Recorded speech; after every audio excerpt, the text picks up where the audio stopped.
taifa la Irani na utawala uliokuwepo kipindi kile ilikuwa ni utawala wa kifalme, ilikuwa ni shah, lakini wananchi walikuwa wakiishi katika hali ya unyonge, ya maonevu, ya kutokuwa na haki kama mwananchi ndani ya nchi yake.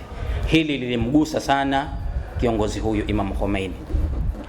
Lakini Imam Khomeini katika uwanja wa kisiasa alikerwa sana na siasa za mataifa makubwa za kuwaonea wanyonge, kuiba mali zao, kuwaonea, kufunga milango ya elimu iwe ni ya baadhi na wengine wasipate, nafasi za matibabu, na zaidi nafasi za kila mmoja katika wanajamii, iwe ni watoto, iwe ni akina mama, iwe ni akina baba na wazee. Hawa wote wana haki ndani ya daula, ndani ya nchi.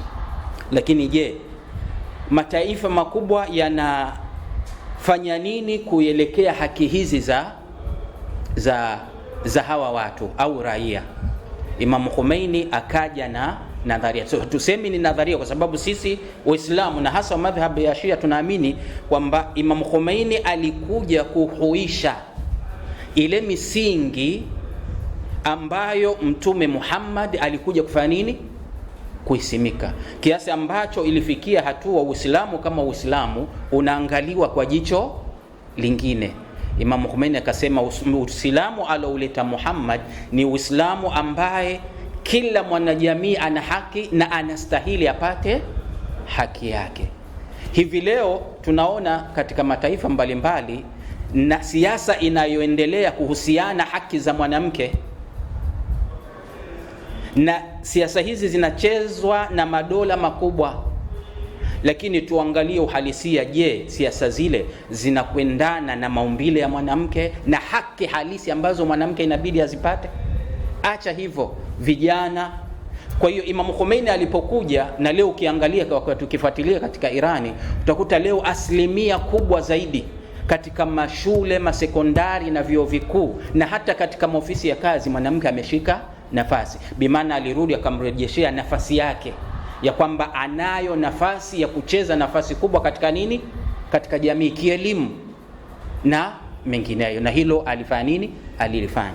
Lakini ule ukandamizaji wa makusudi, vijana kutopewa nafasi yao, Imam Khomeini akasema la, tunataka mwananchi kama mwananchi apewe nafasi, aonyeshe uwezo wake, apewe nafasi ya kusoma, lakini pia apewe nafasi ya kufanya kazi na kuihudumia nchi yake kwa uhuru kabisa.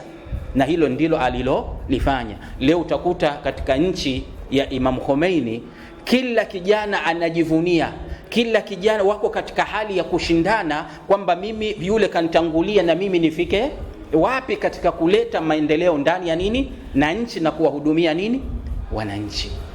Taban, kwa ibara nyingine tunasema Imam Khomeini alikuja kuhuisha ile misingi ya mitume, kwa sababu sisi tunaamini Waislamu kwamba kuna mitume waliotumwa na Mwenyezi Mungu kuanzia Adam mpaka mwisho Muhammad, ni mitume 124,000. Wote wale wito wao ulikuwa ni nini? Ni mmoja. Ndiyo msingi ni kumpwekesha Mwenyezi Mungu, kumwamini Mwenyezi Mungu, lakini na maadili mengine yaliyokuwepo. Sasa Imam Khomeini katika zama zake, kwa sababu mambo yalikuwa ni mengi, aliona kwamba ni fursa mzuri ya kuja kuhuisha, kurudisha mwanadamu katika ile asili yake na ule ubinadamu wake, isiwe ni binadamu tu ili mradi yupo hana chochote alicho nacho, bali ima madola au watu wengine ndio wanaofaidika na la, bali mwanadamu afaidike na neema, kudra alopewa na Mwenyezi Mungu na neema alizopewa Mwenyezi Mungu mahala popote pale mwanadamu alipokuwa.